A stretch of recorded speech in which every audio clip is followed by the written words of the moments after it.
Good evening. All right, I'm just going to get right into it. So, this is the second to last week of music in June. Obviously, next week, we'll be doing this at the start of July, right before the 4th of July. But since all of the music releases in Russia tend to happen in the latter half of the week, then realistically next Thursday, we're still going to be going through June releases. So with that in mind, we are basically halfway through the year, and yeah.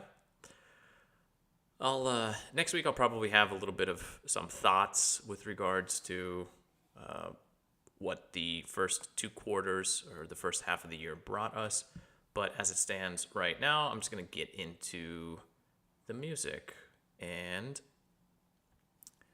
yeah, so we're going to go through it as such. It's going to be rap and hip-hop. Then we're going to get into electronic music. Then we'll do rock and metal. And we're going to finish up with pop and indie this evening. So I'm not going to waste any more time. I'm just going to jump right into it. Oh, wait, no, there is one thing I do need to do. Bum, bum, bum. And I think, yeah, all right. So, kicking it right over. Okay. So up first, we have Dope 17 with the EP Твоя вина. Yeah, it's 3 tracks long. We'll talk about that. So this is SoundCloud rap, which really isn't rap. It's only rap in as much as the text isn't actually sung, but it is more spoken. It's more read. I suppose if you wanted to compare it to rap, it would be like the emo indie rap of about a decade ago. And it's on an EP, which isn't really an EP. It's 3 tracks, and they total out to about, well, if you do the math, it's about 6 minutes long. But this is the first work of an artist, and that is more than just like a single song that he has released. And I think the thing that's important here is these songs are all really catchy. The lyrics are they're written and they're delivered with a lot of emotion, and it feels like if Dope 17 continues along this same trend, then we'll see some nice stuff from him maybe in the future. But let's just jump into it. It's not technically the archive core that we talked about, or that I talked about last week, but he is connected to that genre, and we'll come back to that in the future.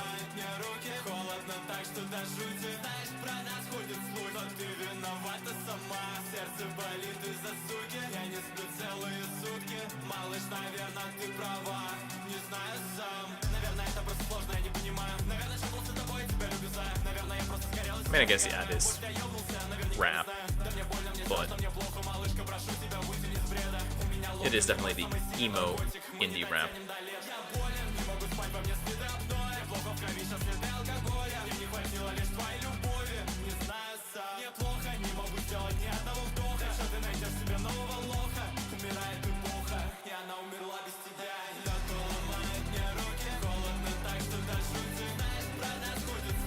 I'll just jump along, but like it's got a lot of pop sensibilities in it, so.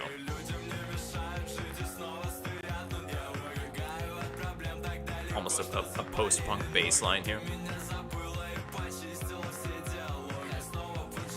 I think the album artwork is interesting to pay attention to as well, and I think with Archive Core, which I said we're going to come back to it a little bit. In the modern digital world, this sort of turning back in an artistic choice to a lo-fi era. Like when AI is churning out everything which is super perfect and without any sort of mistakes, it seems like the human thing now is to lean into the messy and the thing which makes us imperfect. So yeah, catchy little tracks. It's just 3 tracks long. Like I said, it's literally just a few minutes, but it is a very nice EP, and it's kind of a throwback sound in some senses. So that is Dope 17 with Твоя вина. That is it's technically a single, but I'm going to call it an EP because even that short middle track is still worth your time. So I'm going to just make sure, I got everything. Okay. Up next, this is Kizaru, and this is the album Simba.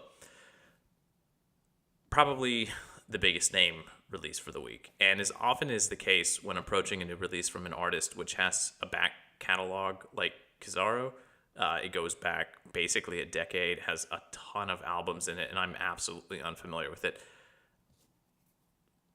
When my reaction compared to many of the reactions online, there's going to be some difference between them. I looked at a lot of what people had to say about what was going online, and with this album, I'll tell you what I thought first. This is a very modern Atlanta sounding, like that classic trap South sound. So a more modern Atlanta sound, but run through Russian rap sensibilities. This album has a lot of the older fans mixed, as evidently it's a somewhat stark departure from Kizaru's older stuff. And to be fair, I'm not a huge fan of the extensive use of auto-tune on this album, though it is still done in a way which is relatively non-grating. I don't really understand why anyone would necessarily dislike this album.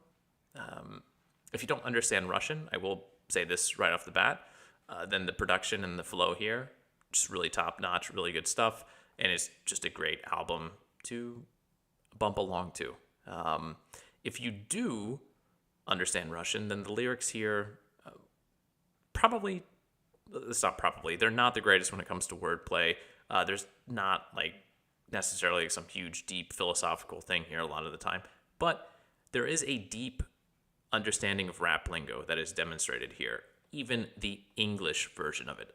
There were times I had to double check English terminology in the rap game from Kizaru here. So this is a guy who knows the rap game both in Russian and in English, which I think is very respectable. And which I think is even better is he interweaves the two languages back and forth in a way that doesn't feel forced or like he's trying to sound cool by using English. He just knows terminology in English that fit into his rhyme scheme in Russian, and he makes use of that. And I think a duolingual, a bilingual type of approach to music making is great if you have that opportunity. So this is a very good rap release from a relatively big name in the Russian game. And it's definitely nice. I'm just going to jump into it.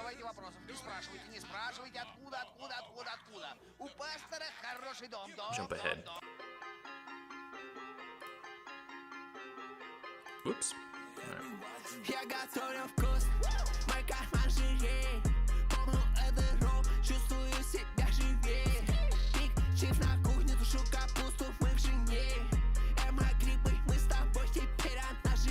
The beats, production, not even a single question there.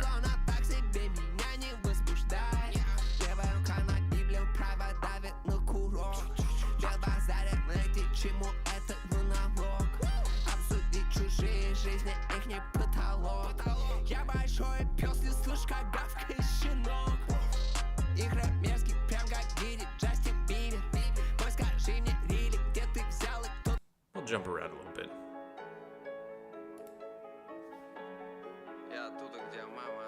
Последняя сыну, хотя она всю ночь, трекала, где у пацанов мечты жить ярко и красиво.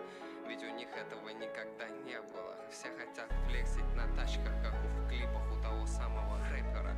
Но заканчивают с пособием, 2 детьми, огромной суммой кредита, ёпта.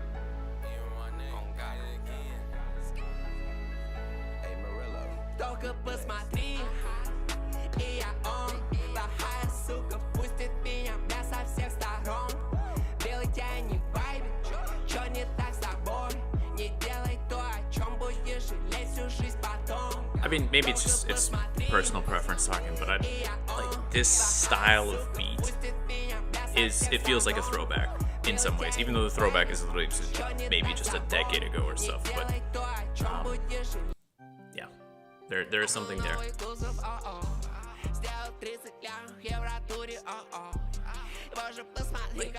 The vocals could be a little bit annoying, I get that, but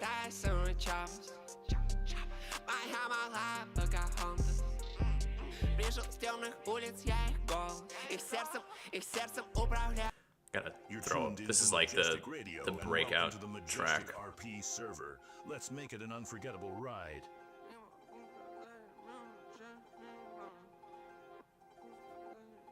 That be YG Woods, ho. Не могу сказать имен участник банд. Трэп президент, мы раздаем всем грант. Рэперы теперь ведут себя как обнаружил. Уронил ее. Встал цветы родным, затем похоронил ее. Большая жопа рядом, она из Бразилии. Что поделать, белый, я люблю Россию. Не хотят, чтобы мы их соблазнили.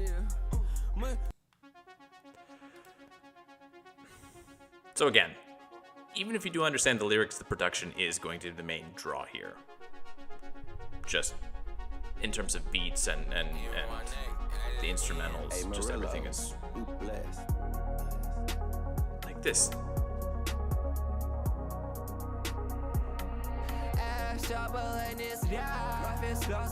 So ethereal, but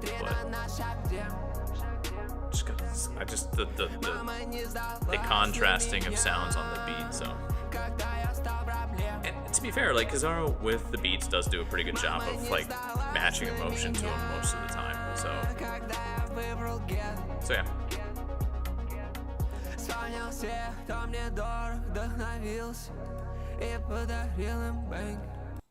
So yeah, again, if you don't understand Russian but you enjoy rap music and you are really more just into the rhythmic aspect of it, then this is going to be completely great. If you do understand Russian, then lyrically, like I said, probably not a lot to get into here, although it's not horrible. And just again, the big draw here is the production. It is really well produced and really well put together. So that is the album Simba, and the artist is Kizaru. But that is actually not the top pick for the Russian rap and hip-hop releases for the week. That is actually going to go to FORTUNA 812 with basedgod. And I was looking at this guy, I was like, this sounds familiar. I feel like back in February, FORTUNA actually put out his first release, which was a shorter album, but it was an album. And back in February, I wrote that this was like something new in the rap game. I was like, is this hyperpop? No, it's not hyperpop. It's definitely rap. But I didn't really know what it was. After last week, when there was the artist Temny Prince, and I did a little digging and I looked into archivecore, I realized that like this is technically archivecore music. And I've got a better explanation for what archivecore is in the terms of rap and hip-hop. Archivecore has dark and melancholic melodies with crushed and distorted beats where the frequency of the sample is lowered to the point where it feels like it's about to crack. It's just like so fragile. It feels like it's, paper thin in some ways. The vocals are also heavily filtered. They're borderline electronic, cyborg, unintelligible. There's just like a huge amount of distortion in it. Obviously, as is the trend with a lot of musical things in the last few years, it's TikTok that is driving it. As I mentioned, we had Temny Prince last week. Dope 17, even though his sound is definitely not archivecore, he is working with those artists, so he is adjacent to that scene as well. So there is a lot going on in that sound right now in the Russian rap world, and even though it is relatively small, as tends to be the thing with music in the modern digital era, things blow up quickly and then they die just as quickly as well. But it feels appropriate that this sound would be born to some degree here in Russia because we have artists like ATL who for years have used electronic music as a jumping off point for rap. Now here, with all the distortion, it is a little hard. I'm just going to start playing some music. It is a little hard to say which is more dominant, the electronic beats or the rapping. It's kind of constant back and forth.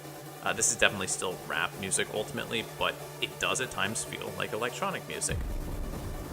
You can hear the distortion there, right? And there are tracks on this album that are hard to listen to. I'll give you a sample of that a little bit. But for the sheer experimental nature of this, like the pushing of the boundaries, the expanding beyond what would otherwise just be simply TikTok SoundCloud rap, I gotta give this like the top rap and hip-hop pick of the week because it's new. And it's pretty good.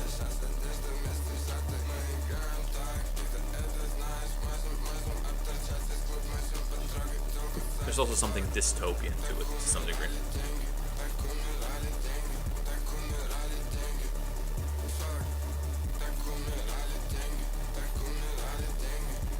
So, I mentioned that some of the tracks feel almost unlistenable. This is going to be one of them. I just want to throw it out there, just so you get an idea of what this archive core can also sound like at its extreme.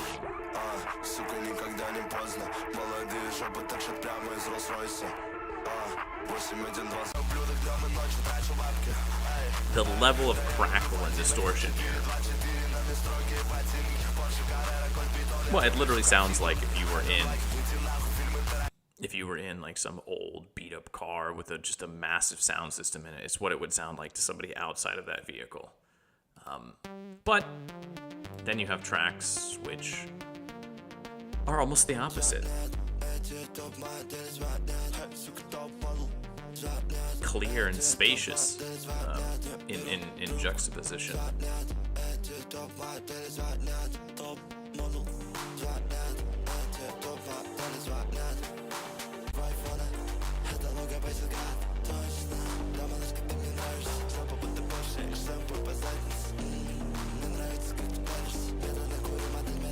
So, is Archive Core going to stick around? Is Archive Core going to become something bigger than itself? Probably not. It's got a weird ass name too. Like it's gonna be hard to catch on with something like that. But stranger things have happened, I suppose, in music. That said, there is something here. We've already seen rap in the West, at any rate, married together with pop music in such a way that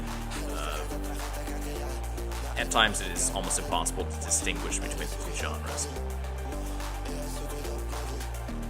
It just feels like electronic music is next. And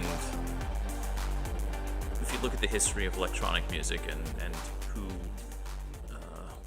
was involved in it, then maybe it's not a huge jump. But yeah. But this is a pretty good example.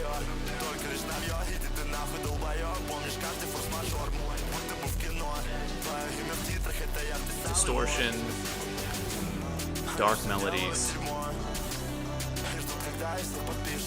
and kind of like stutter stop beats.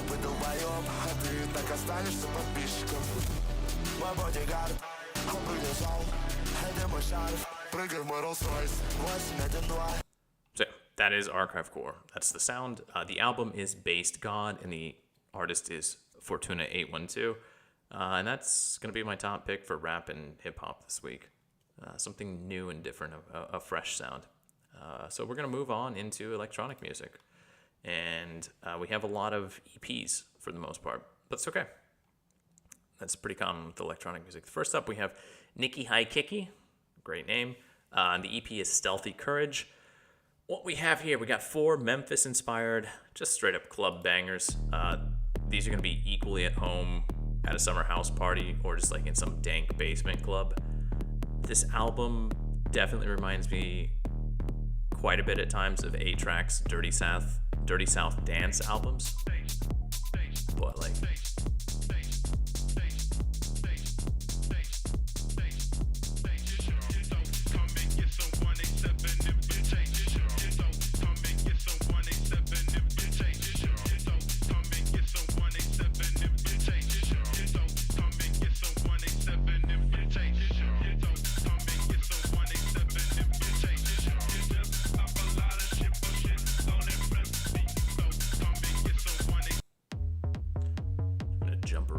so you get the idea.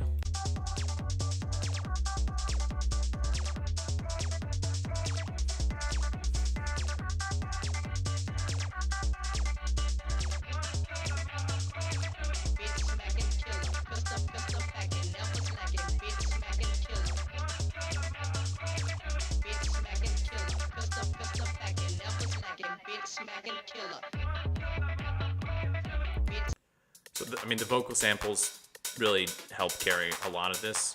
The beats by themselves are good, but the really well thought out choice of vocal samples just really ties everything together here.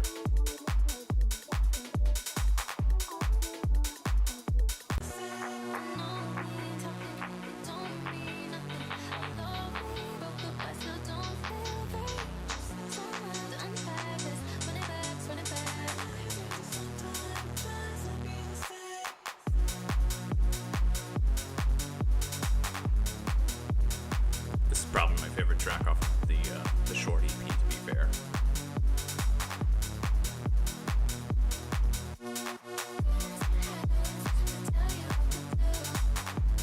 And it's that deep end that really feels like this is aimed at like a more of a club thing. But hey, you know what? It works. It's good. So yeah, 4 good tracks, really solid all the way around. That is Stealthy Courage. That's the EP from Nicky, Highkicky. Up next, we have the EP Rival Green from Saint Chrollo. I'm not exactly sure. This is a mix of house and electro clash music, but there are elements of funk and dance rock in it as well. This isn't the album that you would throw on at a raucous party, but it is something that would probably be really good at like a backyard barbecue. So,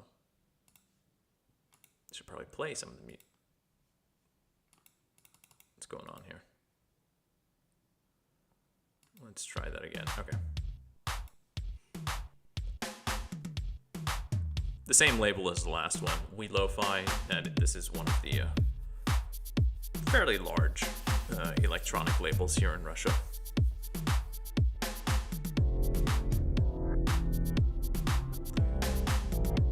Still got like a bit of a dancey energy to it, but it's not as energetic or aggressive as the last EP by Nicky, Highkicky.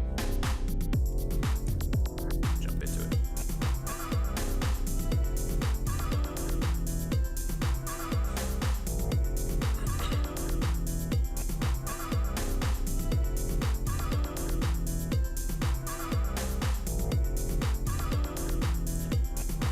So again, it's got that sort of,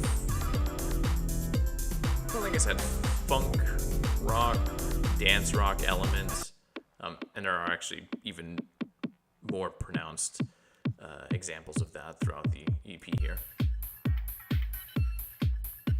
Like the disco guitar sample here. And the walking bass line.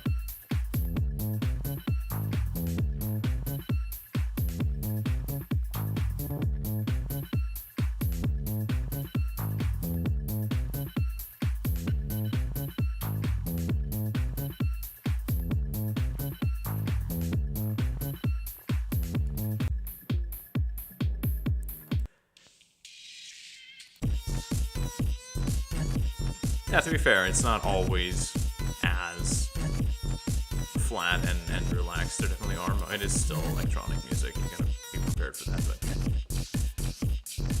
But even when it gets into weirder territory, it still manages to find a balance.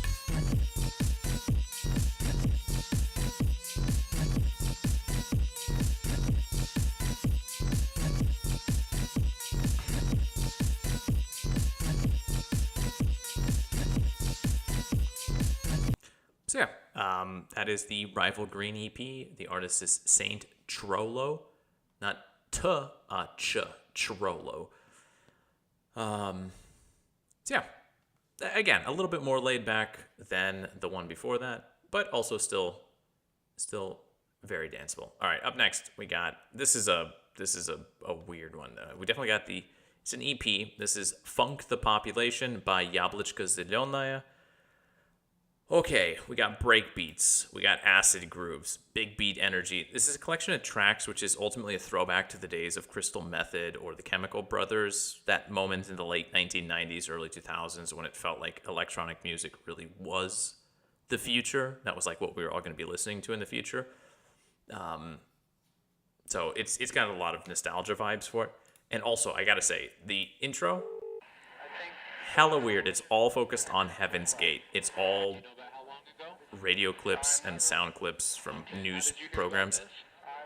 And I think maybe even actual phone calls from the Heaven's Gate cult. Which again, as somebody who was alive through that, it was weird because like, it's one of those things that I hadn't forgotten about, but you just don't think about weird cult leaders who are freaked out by comments and stuff like that. And in 2025, it feels, as disgusting as it might sound, quaint. Like the fact that there was a group of a cult that was freaked out by a comment and in the air.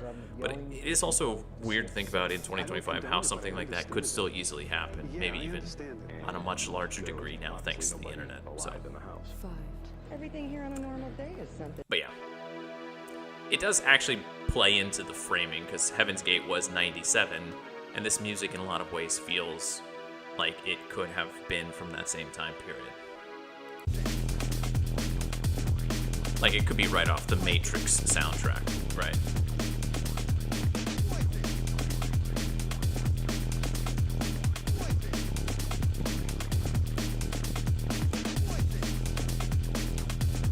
Also, I do not know what's going on with the album artwork, but I'm A-okay with it. It's also kind of out there.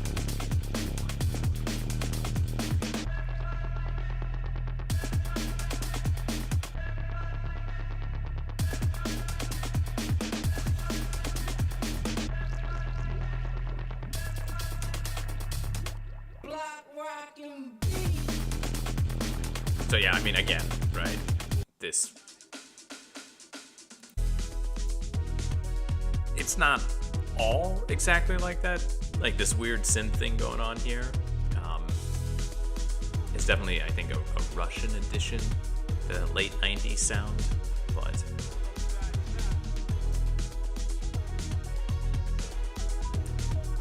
and that synth line there, I mean, a little bit later, but you could attribute that to Daft Punk, I guess. There are some similarities there. Although I guess maybe that comes more from Air, the French group.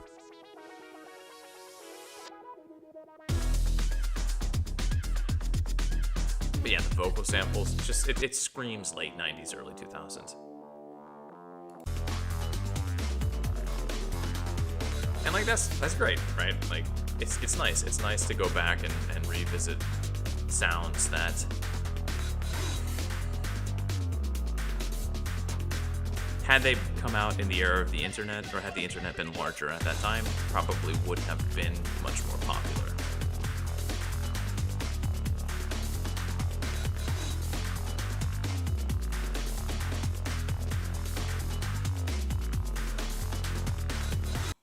So yeah, that is the EP Funk, the Population by Yablochko, Zelenoe. And that brings us to the final electronic release. This is Strawberry Deals, and the artist is сияниесевера, which is Northern Lights in Russian. This is the type of electronic release that I'm kind of always in the mood for. It's a one full of spacious, meditative tracks that move. It's the kind that I just automatically slap the intelligence dance music, the IDM label onto. But it's music that attempts to tell a story, to paint pictures, to make you feel something. The short description of the release backs up that idea as well. The artist said these are 10 candid tracks written during a period of personal change. There is something reflective in this music, something hopeful, and it is just good stuff to play when you want to be alone with your thoughts, or you want to give them room to walk about on their own. And again, we have Weed Lo-Fi.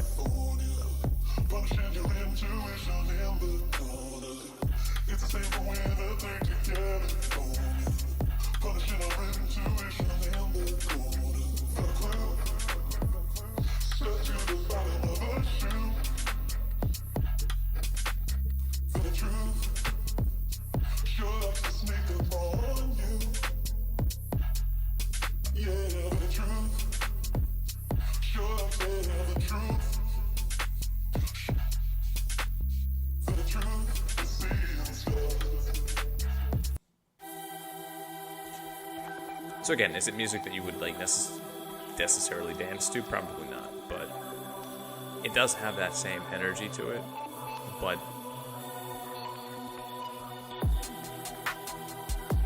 there's more going on in it.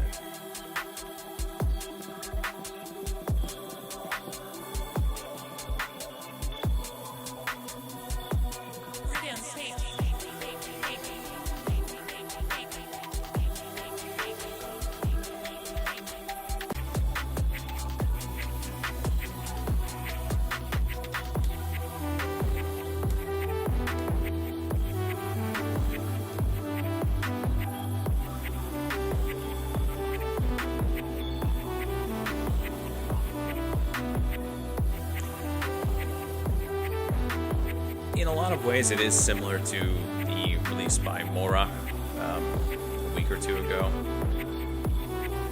Not necessarily on that same level, but in that same vein.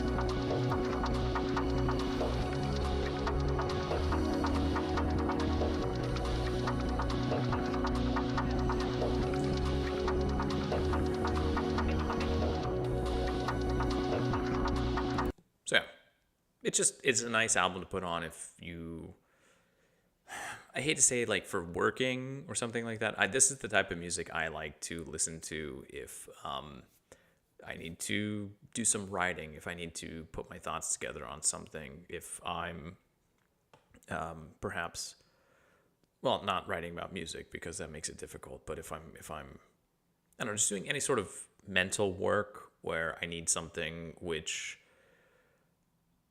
I don't know, gives my brain a little bit of background noise, but also space to occupy itself with. I know some people are not like that, where they don't like any any noise whatsoever. But for me, this is the type of music which I find really helpful in getting things done. If I have to sit and concentrate, so that's my top pick of the week for electronic music. It's not very dancey. If you want that, the other three releases are going to be top picks for you. But if you want something that, again, like with electronic music, is just very expansive and really, I don't know, just deeper, then Strawberry Deals by Сияниесевера is going to be a good choice for you. All right, moving on to rock and metal. We are opening with an EP by a group, Metaline. The EP is called Убить, Чувства. This is the second short release from a group out of Moscow. It's an alt-metal group. Very clean sound, nice vocals. There is plenty of stuff here for people who like things that are heavier without getting deep into metal territory. So, very radio-friendly, I guess would be another way to summarize it.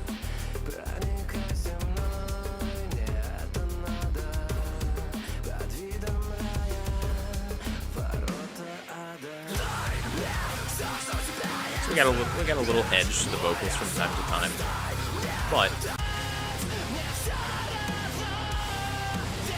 we fall back into that sort of like strained singing that was quite common in the early 2000s.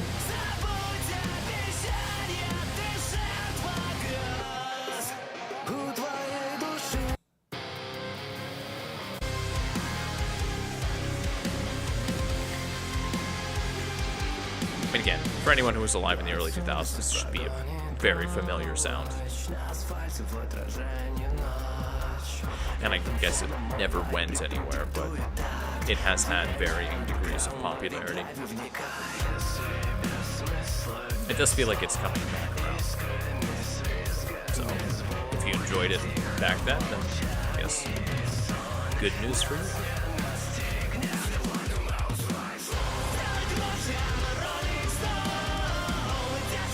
So we have the clean singing, the clean vocals here.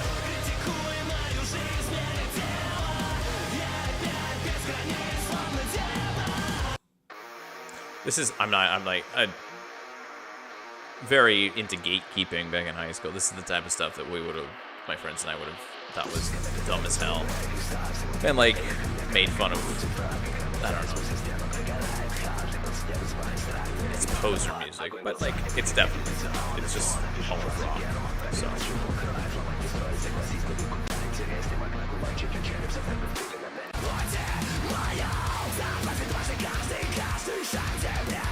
And to be fair, there are those moments, I guess, like, a really good chorus.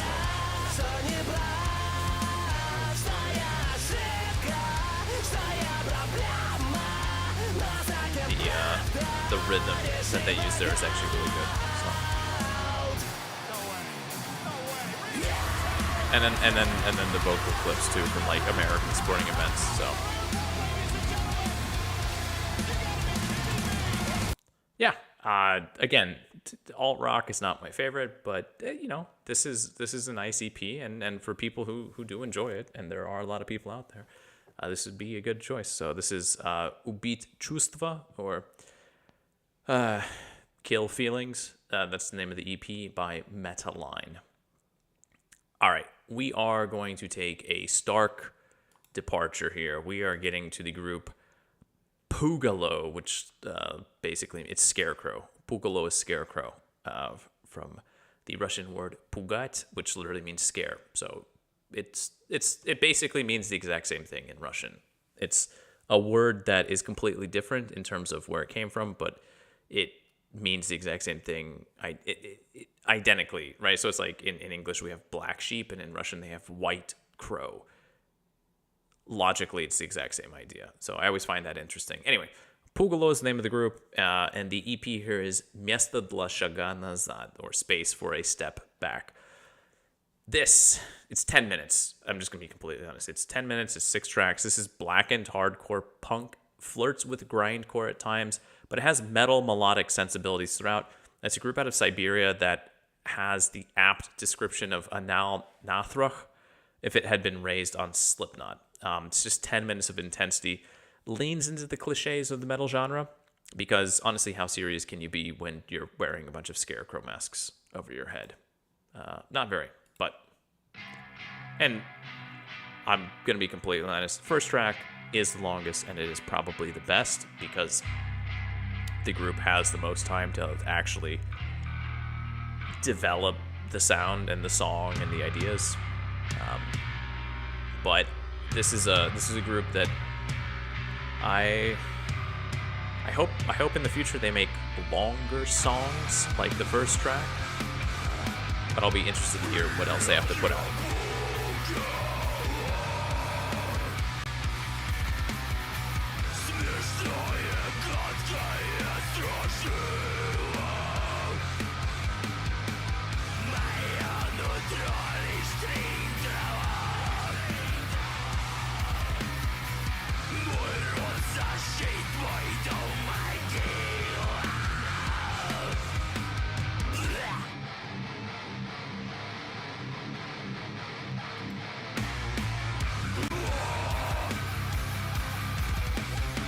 But there is that melodicism, right?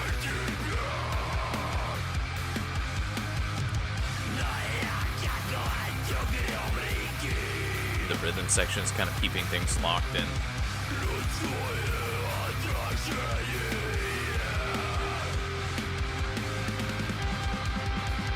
And then we get into the blast beats and the things that are closer to hardcore punk. Not quite grindcore here, but but we'll jump. There are other tracks which are a little faster and a little bit more intense. There's the grindcore. Or, it's not exactly grindcore, but it's pretty close. It's hardcore punk.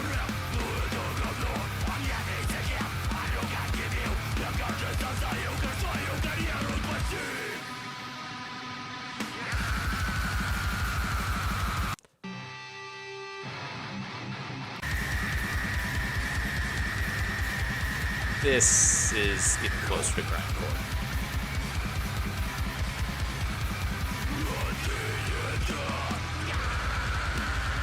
But there's still that sense of groove and that sense of melody in the background.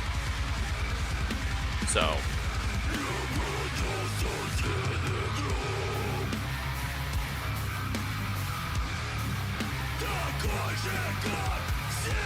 yeah, very short album.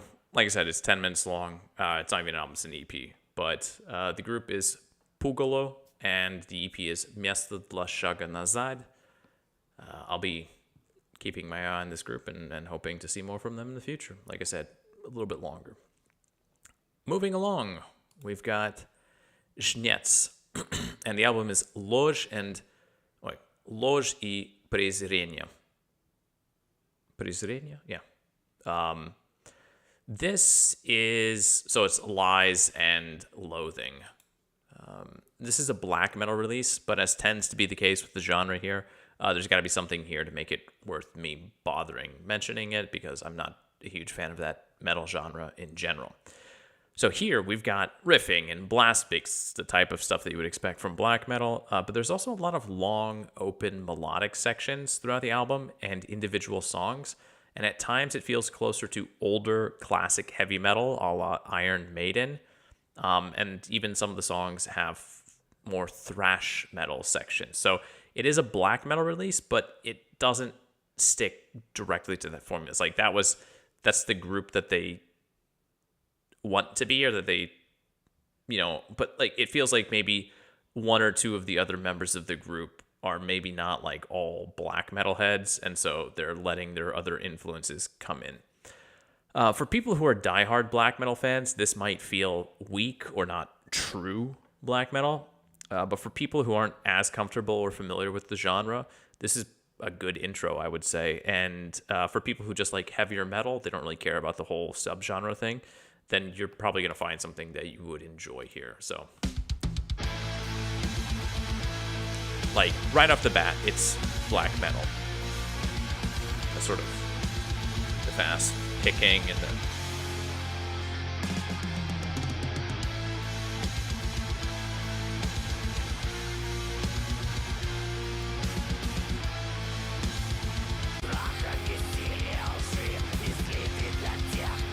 So the opening track really makes you feel like you're just getting directly into 9 tracks of black metal.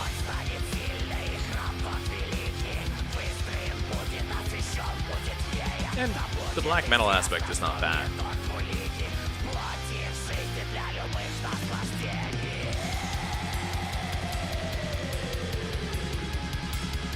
But then you have tracks like the fourth one here, Tvoj košmar, which this is the one that always strikes me as Iron Maiden when I've listened to it.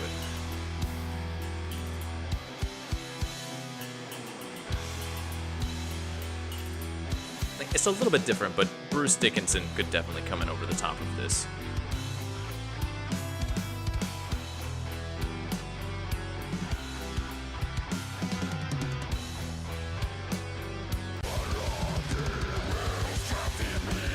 And I mean, obviously, like, they do go back to the sound that they're aiming for, but...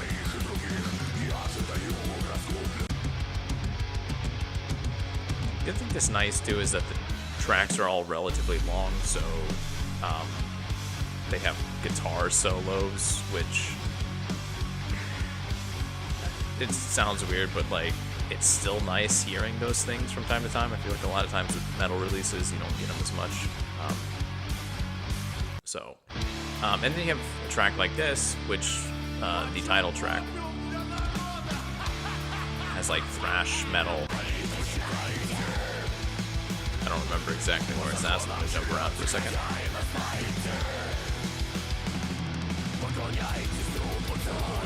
Like, the black metal is basically just the blast beats and the tremolo picking.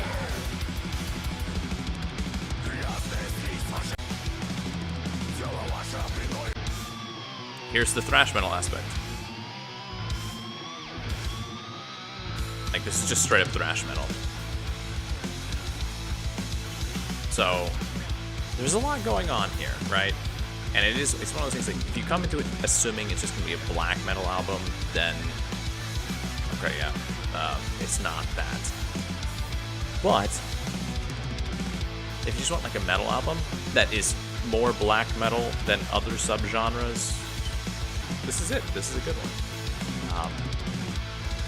This is the group's second album, too, and I feel like, with time, their proficiency could be improved, but again, right, like, second album, so give them a little bit of time, and all things considered, it is still very well played, so I don't have any serious complaints there. The album is Ложи and Презрение, and the artist is Жнец. So, we've got 2 left for rock and metal.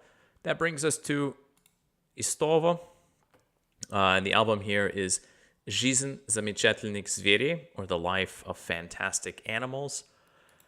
This is alt metal, but there are a smorgasbord of sounds here, from System of a Down to Gent to acoustic sing-along bridges to a final ballad on the album here, which calls to mind something between Cold and 3 Days Grace. This is catchy metal, with generally clean vocals, which would make it more palatable to a wider audience. And also, there are a lot of digs at modern Russian society. They're not very happy with what they see, and the group calls it orthodox pseudo-metal, so I don't know what the hell that means, but I'll just play it a little bit. It's catchy. I'm just going to throw that out there again. So we got like a Slipknot style thing here in the beginning, right? Like,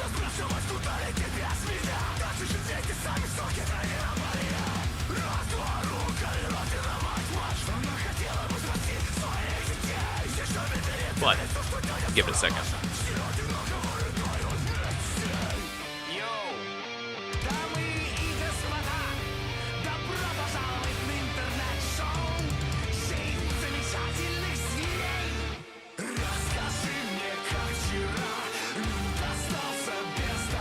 This almost feels like a more Russian traditional folk song type thing.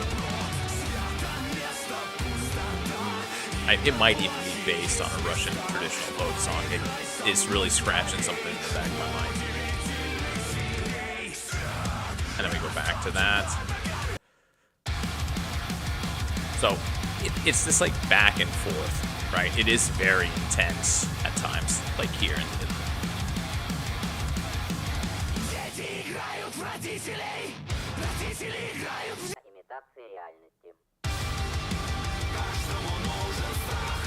But then typically when you get to the choruses, it's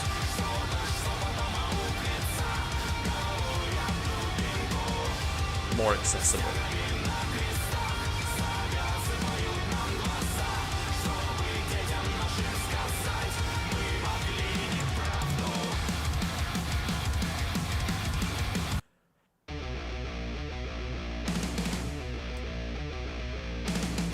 I'm trying to remember which one was System of a Down for me in my head. I think this is it. Yeah, this is the, in my mind, System of a Down style song. There are some la la la la la la la la la la. Not just yet. Yeah. Like that singing style, 100% System of a Down.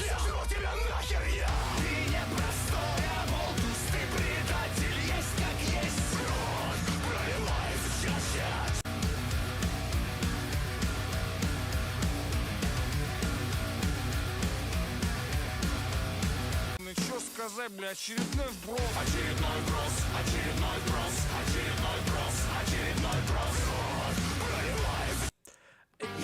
again, this is one of those situations too where if you live in Russia, if you speak Russian, if you understand Russian culture and what's happening in Russian society, then the lyrics too are a little bit better. Obviously, for the fact that you can understand them, but like you get what they're pointing at, and it's not necessarily one of those things that like they can get in trouble for, but like you understand what they're targeting.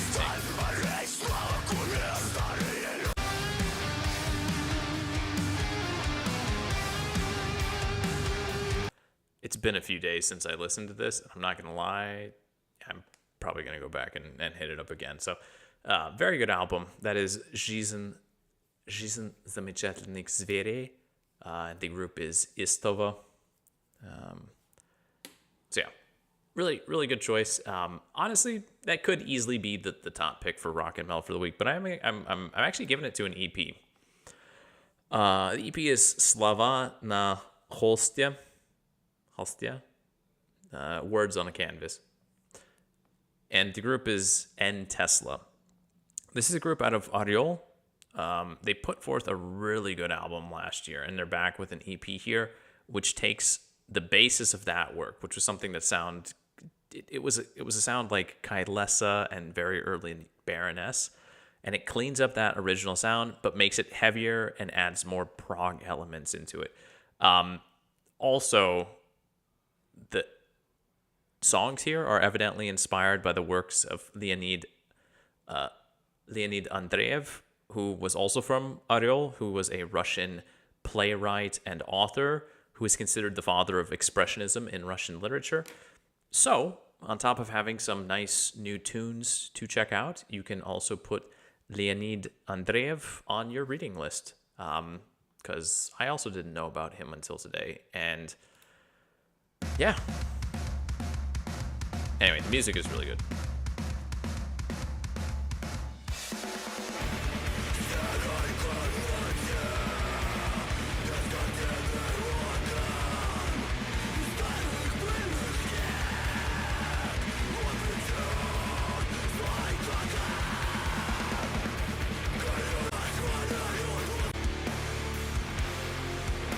Jump ahead a little bit.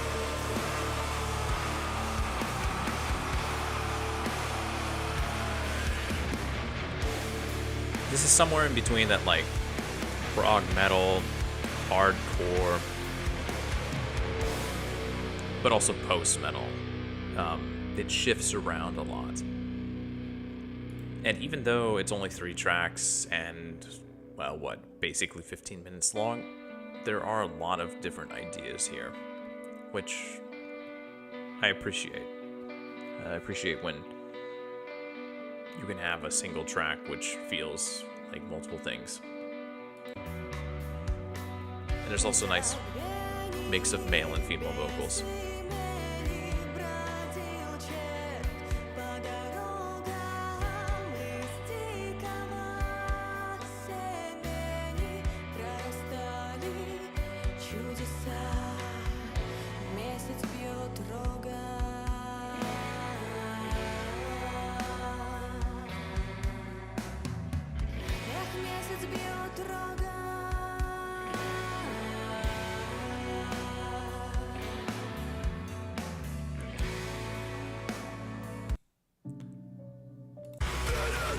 The middle track is probably the highlight of the album, or the EP.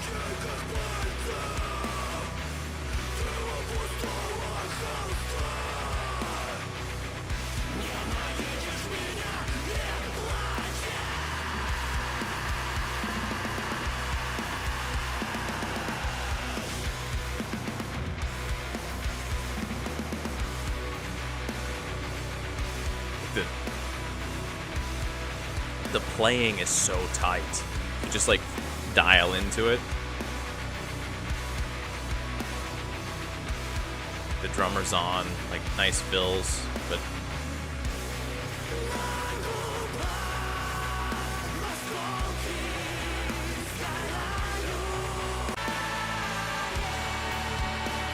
no, that's the part I was, yeah.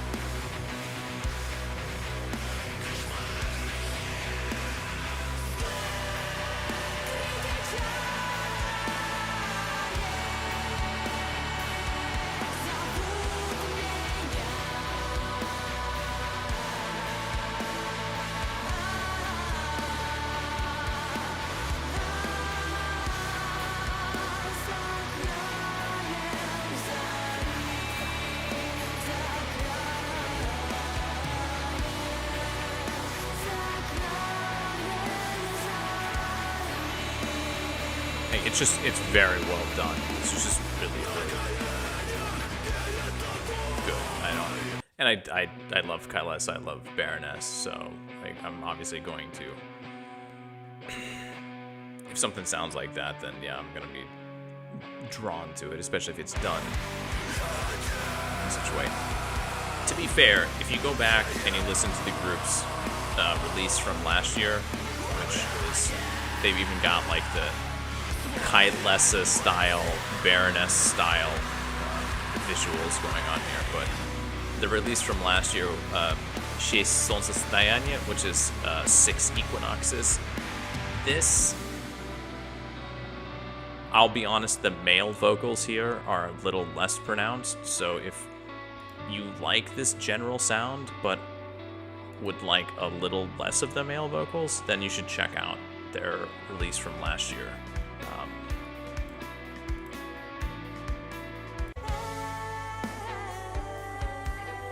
But I still feel like they do a nice job of balancing it. I hope in the future that they don't, like right now the formula feels like it is enter the song with the heavy male vocals, highlight the female vocals. This is like very light and airy things in the middle, and then round it back out with the like really gruff, aggressive male vocals. I hope that in their next full length that they don't use that formula so much, because it could get old. But yeah, on the actual EP here, you don't feel, and honestly even the female vocals here have a lot of oomph to them as well, so.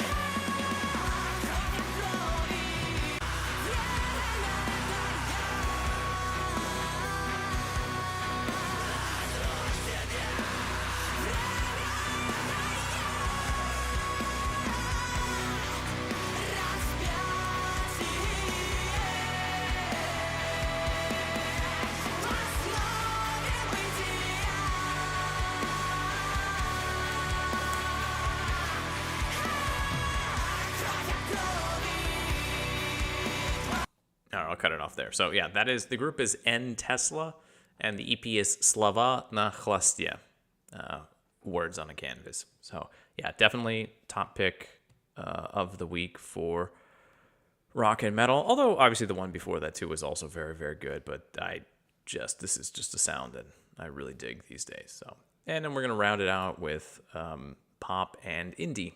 And the first one we have is the album Malish 3000, and the group, I believe, is DG. I believe that's how they want it said, DG. Looking into the group, I saw a lot of allusions made to Bjork and even my personal favorite, Trent Reznor, with regards to this release, and I can see that to some degree, but this feels less directly influenced by those acts and more or less influenced by true industrial music and the electro-clash, electro-pop, and also music that's more experimental and psychedelic in nature, but with pop sensibilities, such as more modern Animal Collective. It's the lyrics and the experimental attitude of this album which kind of cemented it in the pop and indie category for me, as the lyrics are delivered as you would be expecting them to be delivered in the pop and indie category. The content in terms of what the lyrics are talking about is spot on with that as well. And the fact that this album tries to encompass so many disparate elements into its form, even though it doesn't always succeed maybe in doing so, that I feel like is really at the heart of at least the indie movement. So I'm just going to play a little bit here and there.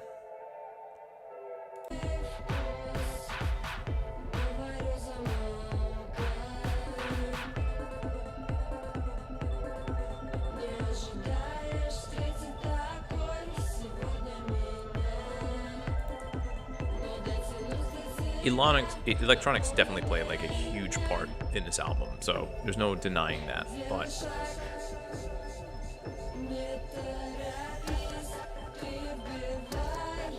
they're never the focus. Like, they're never there enough in any sort of substantial way that you can actually latch onto them. So And when things do actually coalesce into something, the guitar is always there.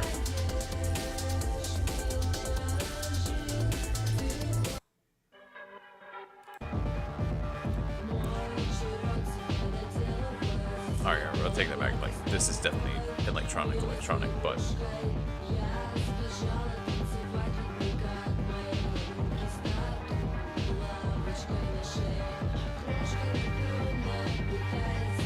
there's our guitar.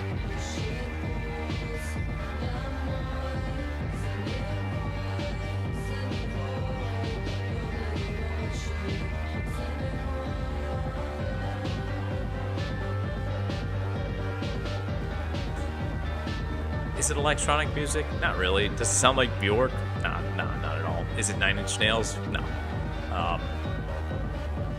It's not really pop music.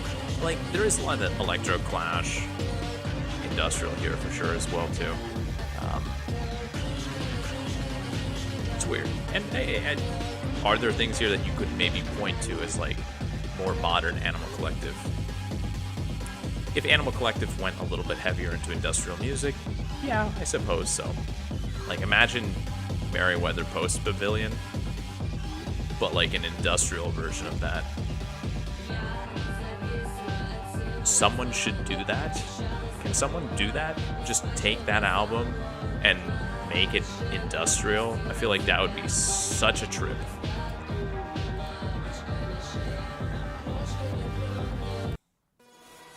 Alright, one last sample here and then. Actually no, I want this one. I want this one. Yeah.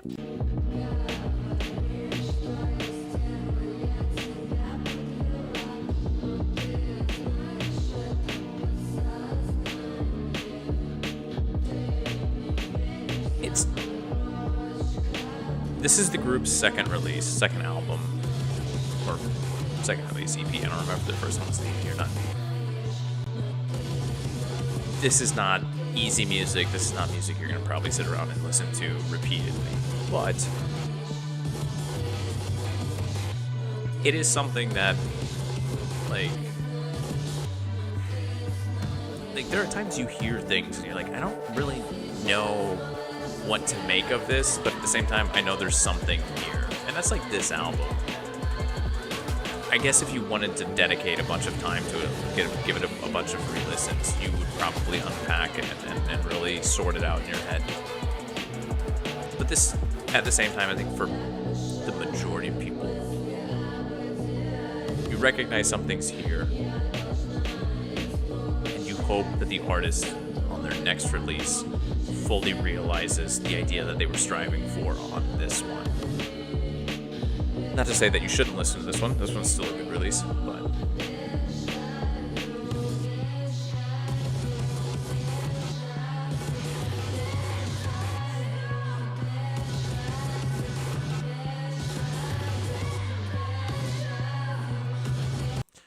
I'll leave it at that. The album is Malish 3000 and the group is Digi.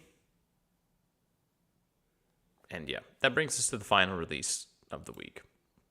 And the final release of the week is by a group called Princess Diana. The album is Sadi Gesperid. I don't know exactly. Gesperid. I'll check. Yeah, this is an album. I got some stuff. I got some stuff to talk about. In English, it's Gesperid it's from Greek mythology. Hesperides, Gesperid. In Greek mythology, Hesperid are the nymphs of the evening and golden light of sunsets, who are the daughters of the evening or the nymphs of the west. They were also called the Atlantides from the reputed father Atlas. So, the gardens of Hesperid or Sadi Gesperid. Okay. In the most simple explanation, this is indie rock. But as you've probably come to expect, it's rarely ever that simple when we get to indie, or really in general here a lot of the times. And this album is yet another example of a modern group that ostensibly plays in a specific style while mixing in as many other influences that they've got at their disposal. Here's a list of things that I heard on the album. Alternating male and female vocals, crunchy guitars, layered choral-like vocals, blues-inspired solos that feel like they're out of the 1970s, gang vocals and shouting, jangly strings, lonely trumpet lines, feedback, 9 Inch Nails Year Zero style electronics, tracks that border on spoken word, errant background noises from, I guess, the studio that are effectively field recordings. There's just kind of everything packed into this album. And that sounds chaotic and that sounds out of control. But I'm just going to summarize the album as this. For me, listening to this album was like experiencing Car Seat Headrest or Los Campesinos again for the first time. It's that live wire charge of youth expressed sonically. It's a muddled mess that if one were to try to explain it with anything other than pure emotional feeling, they just simply lose something in translation. There's just something here, at least for me. I don't know how else to explain it. But kind of like Car Seat Headrest or Los Campesinos, this is not the intro track, but like when the album actually kicks in, I don't know, something just clicks for me.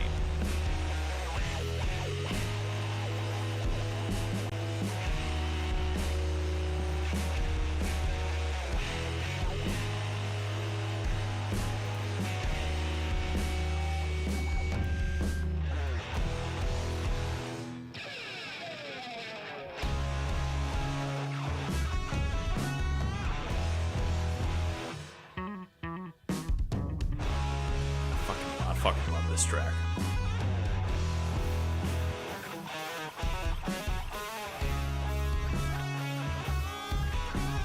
Indie rock. Also, the lyrics are really good too.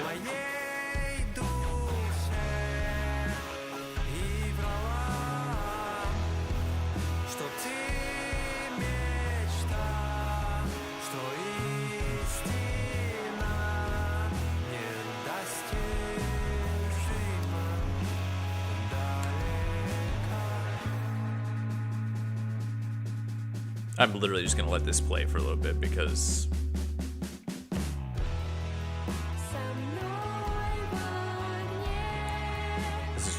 it's just good.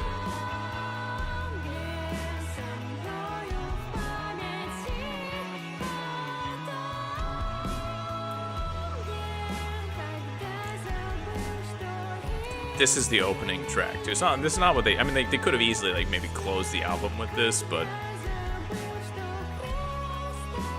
just gonna start the album with like a 7.5 minute track, basically.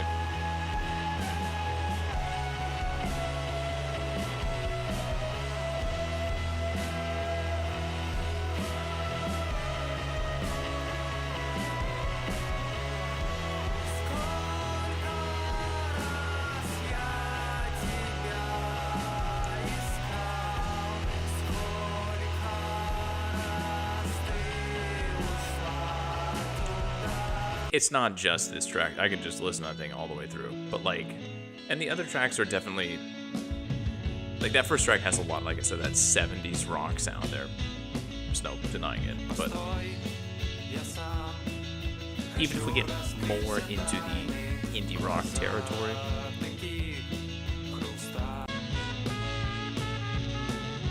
it never really just does what you expect it to.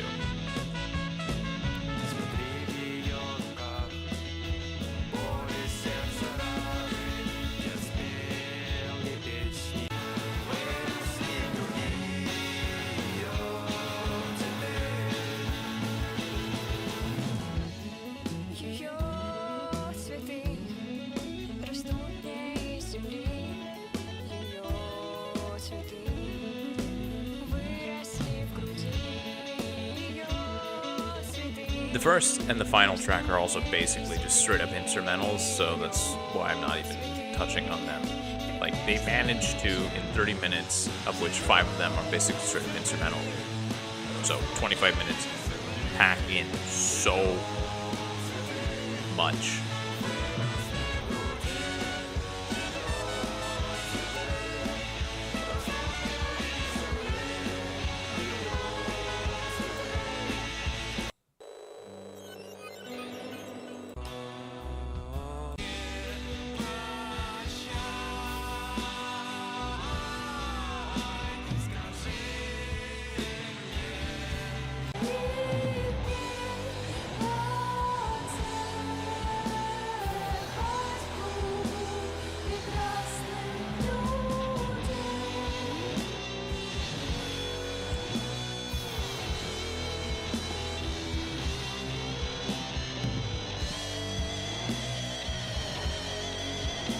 So yeah,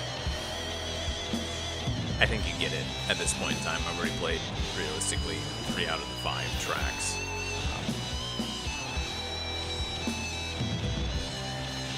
This is one of those albums that it's gonna sound dumb, I would put in headphones, I would like go to bed, like before going to sleep, put in headphones and listen. And maybe that's part of the reason that this stuck with me the way that it did, but I would slowly fall asleep and like this would be there. And it's like it was lulling, but at the same time engaging. Like I never wasn't lucid dreaming or anything like that, but I went through this album not even fully conscious multiple times before actually listening to it, like and paying attention to it, but it didn't really matter. It had already kind of been decided on a subconscious level. So that's the top pick for me for the week. It's pop and indie. The group is Princess Diana, and the album is Sadi Gesperid, or the Gardens of Hesperid. I don't know the Greek mythology. I'm not a Greek mythology expert, but that's it. So yeah, that's where we're at. We got one last week, even though next week will be in the beginning of July. We have one last week of music here in June, and then the second quarter, the first half of 2025 will be behind us. At that point in time, like I said, next week, I don't know if there are any major releases coming out tomorrow. I don't think so. I mean, Voskresensky, but that's kind of whatever. So I have a feeling it'll be interesting. Next week I will jabber on a little bit about the whole situation for the first half of the year and kind of what I've seen and what I hope for from the second half of the year. Long story short, first 3 months feel like they were much stronger than the second 3 months, and that I was hoping that with the start of summer we would start to get more like pop and electronic music, but it doesn't really feel like that, at least in any sort of meaningful way. I'll definitely go back next week and I'll already have started my review of the last few months, so I'll have a better perspective on that. But yeah, anyway, I'm gonna wrap it up. We've got a small road trip tomorrow as well too. We decided we're gonna go to New Jerusalem, Novoyerusalimske Monastery. They have a art gallery out there, and there's like a big